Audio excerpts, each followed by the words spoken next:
The woman raised the baby to the heavens, praying to exchange her life for the child's survival. Soon, the river rose above her head, but her arms remained unwavering. The baby's cries echoed through the air, drawing the attention of the nearby villagers. The villagers immediately jumped into the water and carefully took the baby from the woman's arms. As she was about to die, the woman pointed toward the mountaintop, seemingly telling the story of the baby's origin. When the river finally receded, the village leader adopted the baby and named him Shiva. From a young age, Shiva was fascinated by the mountaintop and often tried to climb it, despite his adoptive mother's warnings and threats. No matter what she did, she couldn't stop him. In an effort to stop him from continuing to climb, his adoptive mother sought help from a sorcerer. However, the sorcerer made things difficult for her, demanding that she pour 10 tons of water onto the statue of the goddess Shakti every day. To spare his mother from this burden, Shiva used an iron rod to pry the statue of Shakti up, ripping off its garment. With great strength,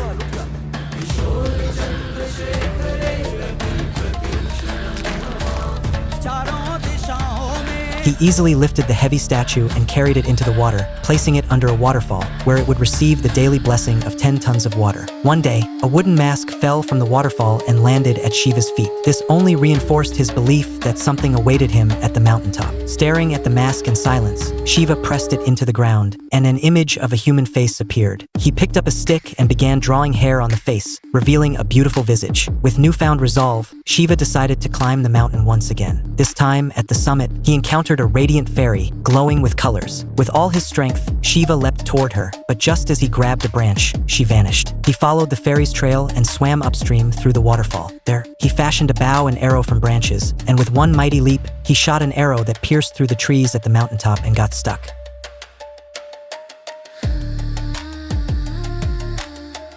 He had finally reached the summit. Standing at the top, the fairy appeared before him. Shiva stretched out his hand to touch her, but suddenly, he heard the sound of a girl screaming. The fairy transformed into a butterfly and flew in that direction. Shiva hurriedly followed the butterfly into the forest, only to find a girl being chased by a group of soldiers.